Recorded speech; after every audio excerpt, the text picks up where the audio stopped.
When the skies of the Second World War were filled with the world's most devastating conflict, aviation technology advanced at a pace that no one had imagined. New engines, radical designs, and the race for speed completely reshaped traditional concepts of aerial warfare, and in this era American engineers decided to open a new chapter of their own. The first tangible result of that American effort was the Bell-designed XP-59, later known as the P-59 Airacomet, an experimental jet aircraft that never became the frontline weapon of war but played a central role in paving the way for the future of American fighter jets. Its planning and execution took place under strict secrecy, because during wartime every new technique also remained a potential risk if discovered by the enemy. The core concepts of its engine, the aerodynamic experiments, and the methods of training pilots were all lessons born from this experimental aircraft. When it first lifted into the skies, pilots realized that although it was indeed faster than propeller-driven planes, it was still not on par with the German Messerschmitt or the more advanced British models. Even so, its test flights revealed a clear picture of challenges such as heat management in the engine, fuel consumption, and issues connected to the control surfaces. Based on those experiments, America accelerated work on later jets such as the P-80 Shooting Star, which did carve a place for itself in real battlefields. The truth about the Bell P-59 was that it was not created to fight wars directly, but to serve as a technological stepping stone, a bridge that connected conventional aviation to the jet age, and that was its real success. Looking back today, it becomes clear that every major military transformation begins with small but important experiments. The Bell P-59 was one such experiment that showed future designers which paths demanded further research and which ones were better abandoned. If we turn our eyes toward the Middle East, we find Qatar standing with a unique geographical and political identity, a small country in terms of physical size yet an important player in global politics and military logistics, and for these reasons it becomes fascinating to consider from a defensive perspective when imagining potential attacks. Suppose a hostile state decided to launch an air assault on Qatar. In such a scenario, the defensive options available to Qatar are a blend of technical, military, and diplomatic strategies.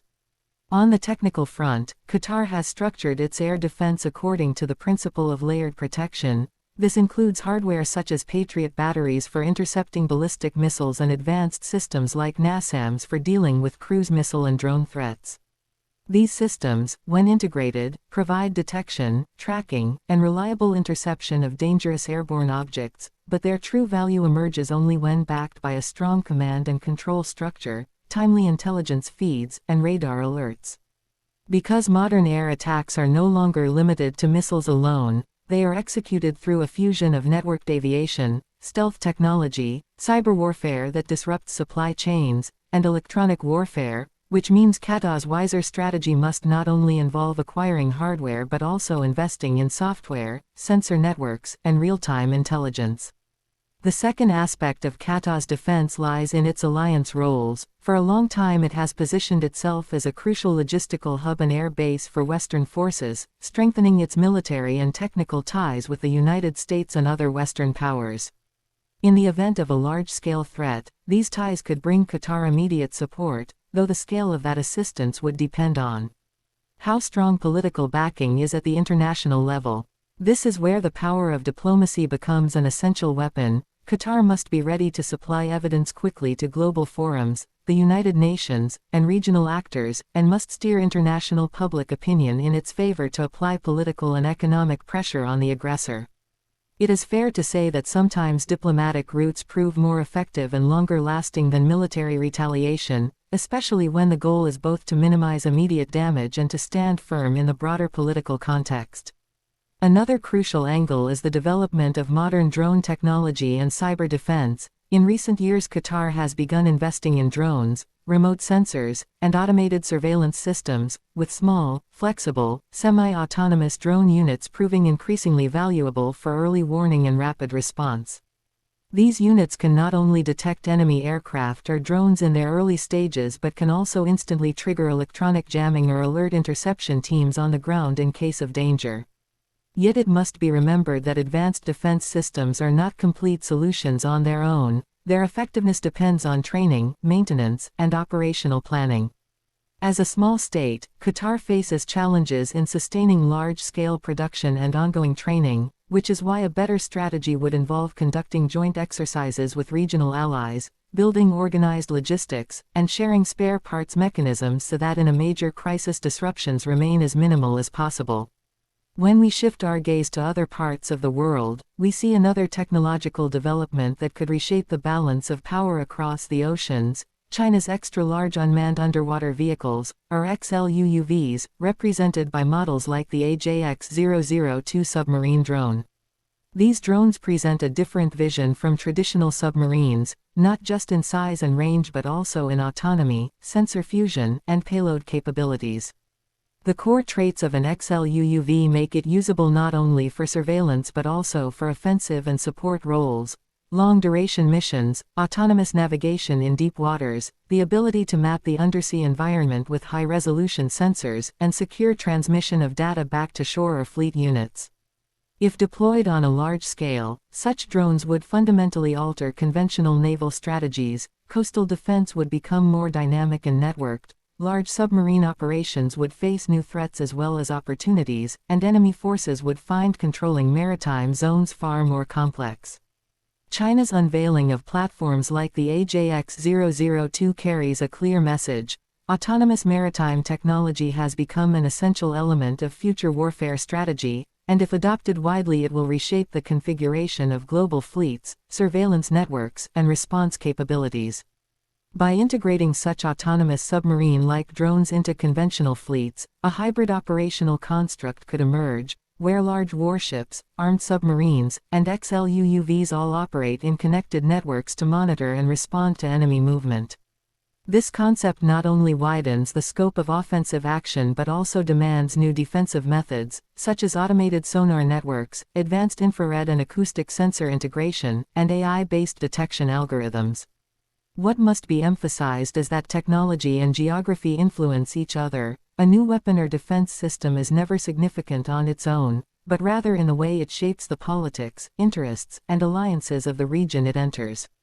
Thus, when we examine the experimental value of the Bell P-59, Qatar's defensive options, and China's XLUUVs side by side, a clear picture emerges: the battlefield is rapidly becoming networked, automated, and information-centric. The individual skill of pilots remains important, but in future wars sensors, algorithms, and the speed of response will provide the decisive edge. That is why smaller states, whether Qatar or any other, must focus not only on purchasing weapons but also on linking those weapons to effective intelligence and command networks. In presenting this narrative in a YouTube video, you should aim to help viewers understand how history, technology, and geography combine to shape security policies. The Bell P-59 teaches us that experiments and limited successes can seed future revolutions. Qatar's defense demonstrates how vital state alliances and diplomacy are alongside modern hardware, and China's XLUUV model shows how autonomous technology can transform traditional notions of power. During the video you can keep your audience's attention by blending archival audio clips, historic footage, and modern drone or submarine imagery, brief scenes from the P-59's early test flights, visuals of air bases and defense drills in Qatar, and models or renders of China's XLUUVs. All of these would add visual weight to your storytelling.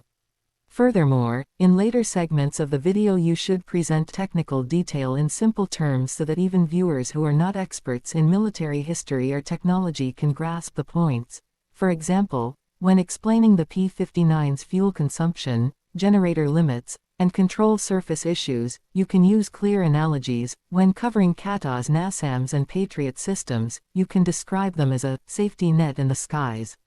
For China's XLUUV drones, you might use the example of an automated boat beneath the water to make their core functions relatable: surveillance, laying mines, disrupting enemy channels, or delivering supplies. When closing the video, leave the audience with thought-provoking questions that drive further discussion. Will autonomous submarines reduce global security or trigger new forms of armed confrontation? Do small nations truly have the capacity to build independent defense networks? And ultimately, what lessons should we take from experimental successes like the Bell P-59 to apply to the future? Such questions will encourage your viewers to reflect and engage more with your content. This script, when voiced, will sound best if delivered with a slightly dramatic but fact-based tone. Vary your pace, pause at key moments, and keep your voice measured yet clear when explaining technical points, so that the information is digestible. For visuals, it would be wise to add supporting infographics. With the P-59 section, a timeline showing how jet technology evolved. For the Qatar portion, a schematic of layered air defense. And for China's XL UUVs, a 3D render or animated diagram showing how the drone functions. These kinds of informational graphics will not only make complex points simpler but also give your video a polished, professional edge.